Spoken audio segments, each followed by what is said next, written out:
Hello दोस्तों, स्वागत है आपका अपनी YouTube channel Rohit Goswami law classes में। और आज मैं आपको कराने वाला हूँ एलएलबी सैम फोर्थ है आपका। इम्पोर्टेंट क्वेश्चंस हैं। एक्ट है आपका लेबर लॉ, जिसका कोड होता है आपका 4002 और कहीं पर ये आपका 402 भी लिखा हुआ होता है। आज के जो हमारा टॉपिक है वो है आपका long question, short question and very short question. ये जो लॉन्ग क्वेश्चन होता है ये 20 नंबर का आता है, जिसे हम दीर्घ कहते हैं। शॉर्ट क्वेश्चन ये अक्सर हमारा 10 नंबर का आता है, जिसे हम लघु कहते हैं। ये थर्ड नंबर का जो वेरी शॉर्ट क्वेश्चन है ये हमारा 4 या 5 नंबर दोनों में से किसी एक में आ सकता है, जिसे हम अति लघु कहते हैं। और ये जो मैं इंपॉर्टेंट क्वेश्चंस आपको जो मैं कराने वाला हूँ, इसकी जो आने की जो संभावनाएं रहती हैं 85% से 95% बनी रहती हैं। ठीक है।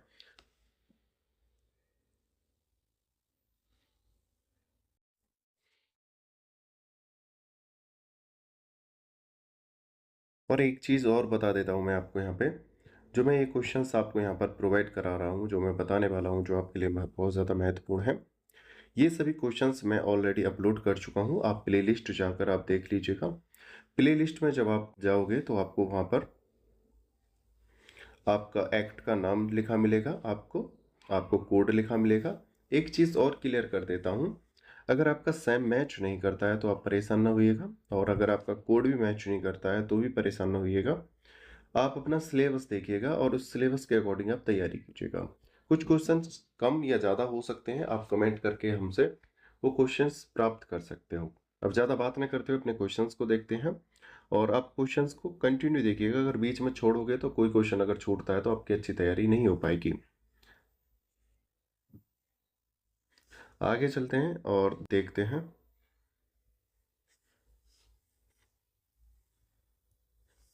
यहाँ पर हमने दोबारा से डाटा डाला हुआ है, एक बार मैं पुनः आपको बता देता हूँ।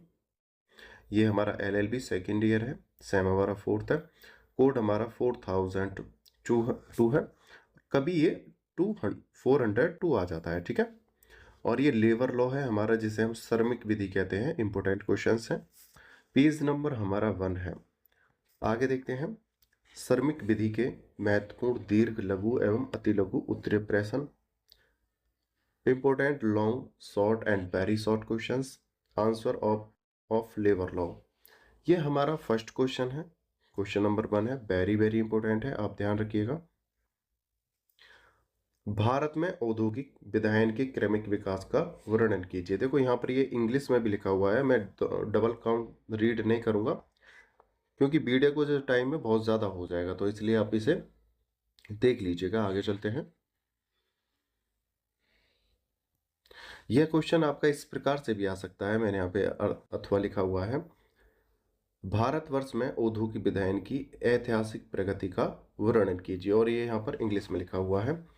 क्वेश्चन नंबर 2 है हमारा, औद्योगिक विवाद अधिनियम 1947 के अंतर्गत उद्योग शब्द की परिभाषा दीजिए, और ये यहाँ पर इंग्लिश में है, आप इसे देख लीजिएगा। आगे चलते हैं।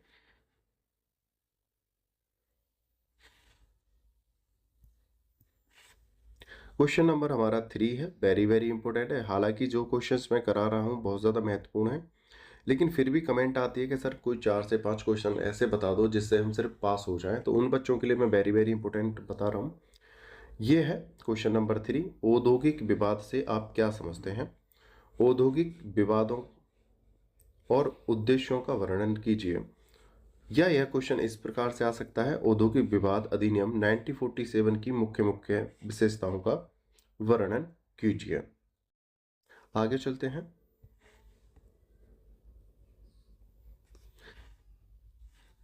सेम डाटा है यहाँ पर हमारा, और ये पेज नंबर हमारा 2 है। क्वेश्चन नंबर है हमारा 4, हड़ताल से आप क्या समझते हैं। एक हड़ताल कब वैध होती है। क्या हड़ताल एक संवैधानिक अधिकार है। ये हमारा 20 नंबर का क्वेश्चन होता है। कभी कभी यह क्वेश्चन हमारा 10 नंबर में भी आ जाता है, 4 और 5 नंबर में भी आ जाता है। तो ये हमारा लॉन्ग, शॉर्ट और वेरी शॉर्ट, यहाँ से तीनों क्वेश्चन हमारे बन जाते हैं, और ये अब हमारा इंग्लिश में है, आप ये इसे रीड कर सकते हो यहाँ से। दूसरी बात, यह क्वेश्चन अक्सर आता है, इसकी आने की जो संभावनाएं रहती हैं पेपर में 80% बनी रहती हैं। इस क्वेश्चन को जरूर करिएगा। और दूसरा ये क्वेश्चन है हमारा क्वेश्चन नंबर 5, इसकी भी जो संभावना है 80% हमारी 80% एग्जाम में आने की बनी रहती है। क्वेश्चन है हमारा तालाबंदी। तालाबंदी से आप क्या समझते हैं? तालाबंदी की परिभाषा देते हुए उससे संबंधित विधि का वर्णन कीजिए। ये वो क्वेश्चन है जो अक्सर आपके एग्जाम में आते हैं, बहुत कम चांस होते हैं जब ये नहीं आते हैं। नहीं तो ये 20, 10, 4 या 5 नंबर में आते हैं। कभी कभार ऐसा होता है ये 20 नंबर में भी आते हैं और 10 नंबर में भी आते हैं। कभी ये 20 नंबर में भी आते हैं और 4 या 5 नंबर में भी आ जाते हैं। तो इस प्रकार यह क्वेश्चन आपके 20 से 30 नंबर के भी हो सकते हैं। तो ये बहुत ज्यादा महत्वपूर्ण क्वेश्चन हैं, आप ध्यान रखिएगा। आगे चलते हैं। आप इसे इंग्लिश में भी रीड कर सकते हो तालाबंदी को। यहां पर ये तालाबंदी है।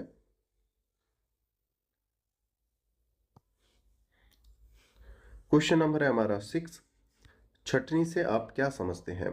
किसी कर्मकार की छटनी के लिए क्या प्रक्रिया निर्धारित की गई है? किस प्रकार से छटनी शुदा कर्मकार को पुनः नियुक्त किया जा सकता है? कर्मचारियों की छटनी की पूर्ववर्ती शर्तें क्या हैं? एक इसको सही करने का तरीका यह है कि ये जो क्वेश्चन है आपका 10 नंबर में जाता आता है। 10 नंबर में आने की जो इसकी संभावना है वो 70% बनी रहती है।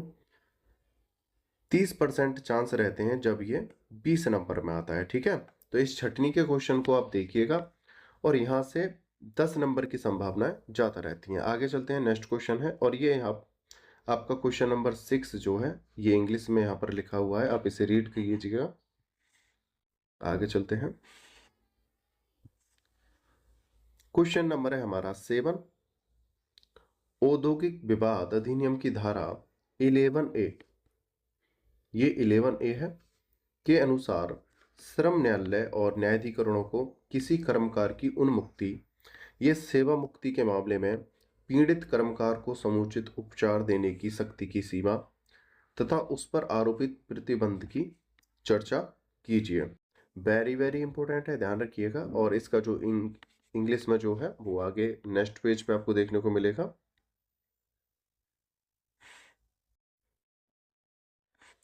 ये क्वेश्चन नंबर 7 का है जो इंग्लिश में यहाँ पर लिखा हुआ है, आप देखिएगा। अब हम क्वेश्चन नंबर 8 देखेंगे।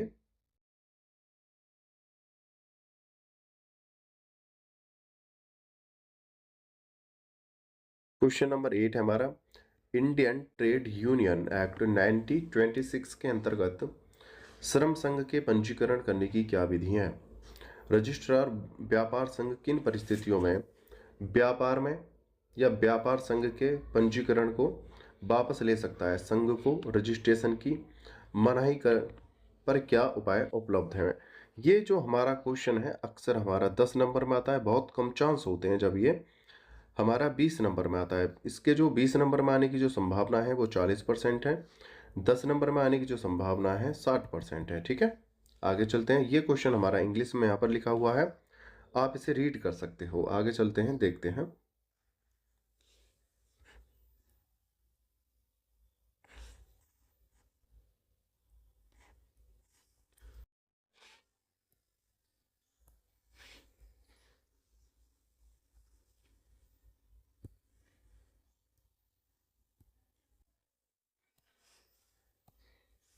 क्वेश्चन नंबर है हमारा 9, एक पंजीकृत व्यवसाय संघ के क्या अधिकार है एवं दायित्व हैं, बताइए।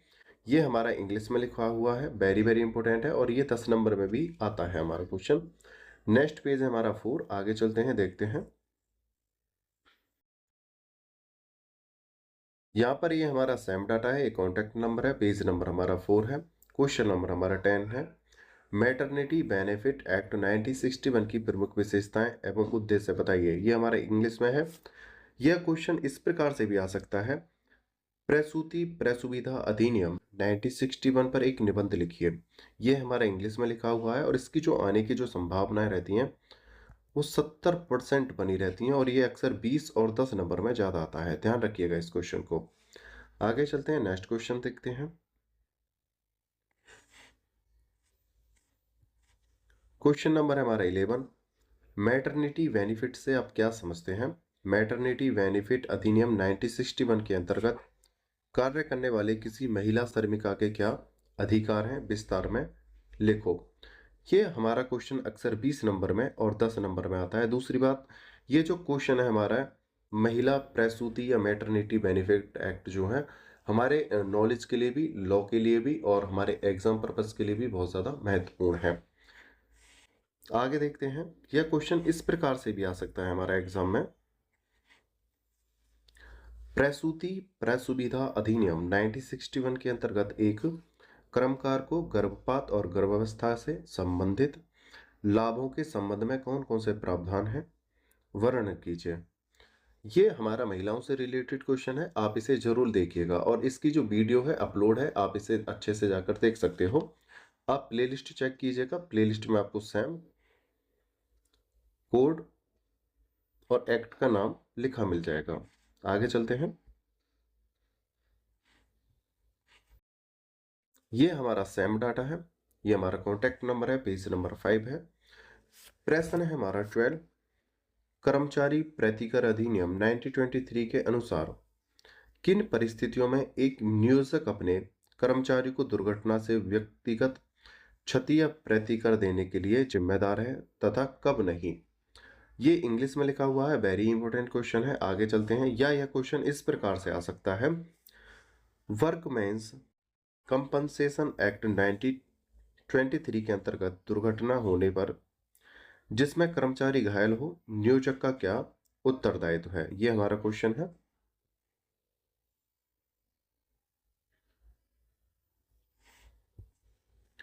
उत्तरदायित्व है, ये इंग्लिश में लिखा हुआ है।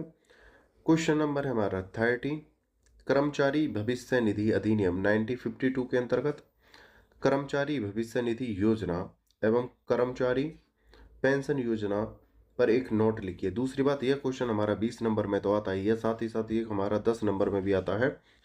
वहां सिर्फ आपसे ये पूछ लिया जाएगा कि कर्मचारी पेंशन योजना किसे कहते हैं, कर्मचारी पेंशन योजना किसे कहते हैं, या कर्मचारी भविष्य निधि योजना किसे कहते हैं। इस प्रकार से ये आपके 10-10 नंबर के आ सकते हैं, या आपको वहां पर 5 नंबर की टिप्पणी भी लिखने के लिए कह सकता है। और ये हमारा इंग्लिश में लिखा हुआ है, आप यहाँ से रीड कर सकते हो इसे अच्छे से। आगे चलते हैं। क्वेश्चन नंबर हमारा 15,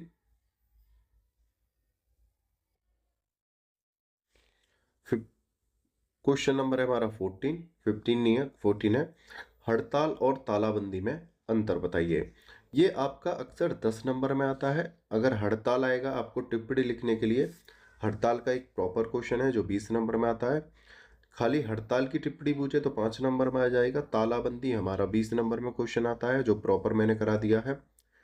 टिप्पणी लिखने के लिए आए तो आपके 5 या 4 नंबर में आ सकता है। इसी प्रकार से ये हड़ताल भी आ सकता है और ये इंग्लिश में लिखा हुआ है, आप यहाँ से रीड कर सकते हो। आगे चलते हैं। ये हमारा पहला सेम डाटा है, पेज नंबर हमारा 6 है, ये हमारा कॉन्टैक्ट नंबर है।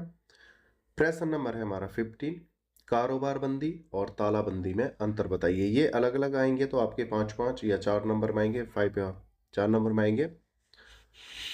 ये हमारा इंग्लिश में लिखा हुआ है। क्वेश्चन नंबर 16 है हमारा, जबरी छुट्टी या तालाबंदी में अंतर बताइए। इसी प्रकार से 5 या 4, 5 या 4 में आ सकते हैं। ठीक है, क्वेश्चन नंबर हमारा आगे देखते हैं। क्वेश्चन नंबर हमारा 17 है, जबरी छुट्टी एवं छटनी में अंतर बताइए।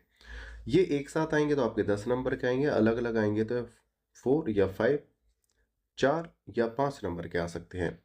एक चीज और मैं आपको दोबारा से क्लियर कर देता हूं, सारी चीज मैं बता चुका हूं, फिर भी आपके मन में जो भी डाउट है वो क्लियर कर देता हूं। अभी हमने आपको यहाँ पर कराए थे इंपोर्टेंट क्वेश्चन फर्स्ट नंबर पे।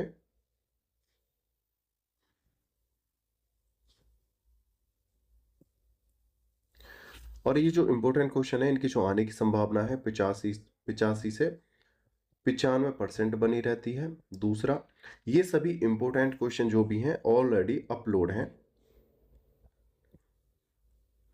आप इसे प्लेलिस्ट पे जाकर देखिएगा। जब आप प्लेलिस्ट पे जाओगे तो आपको वहां पर एक्ट लिखा मिलेगा, आपका सेम लिखा मिलेगा और आपका कोड लिखा मिलेगा। अगर आपका सेम और कोड अगर मैच नहीं करता है तो परेशान ना होना, फिर अपने एक्ट को देखना और एक्ट के अकॉर्डिंग अपना सिलेबस मैच करना और सिलेबस के अकॉर्डिंग तैयारी करना। इस सभी जो इम्पोर्टेंट क्वेश्चन है इनकी पीडीएफ ऑलरेडी आपकी तैयार है। आप अगर पीडीएफ लेना चाहते हो तो हमारे दिए हुए व्हाट्सएप नंबर पे आप हमसे मैसेज कर सकते हो, या आपका 2 या 3 डेज में आपका एक ऐप है जो हम लॉन्च करने वाले हैं जिसका नाम है GR लॉ क्लासेस, वो आपका आने वाला है, जिसका लिंक आपको डिस्क्रिप्शन में दे दिया जाएगा। जैसे ही वो आएगा आप उसे प्ले स्टोर से डाउनलोड करके अपने पीडीएफ वहाँ से ले सकते हो। अगर आपको फिर भी कोई दिक्कत आती है तो हमारे दिए हुए व्हाट्सएप नंबर पर मैसेज करके हमसे बात कर सकते हो। आपने वीडियो को अंत तक देखा है, अच्छे से सुना है, उसके लिए धन्यवाद। टेक केयर, बाय बाय, जय हिंद, जय भारत।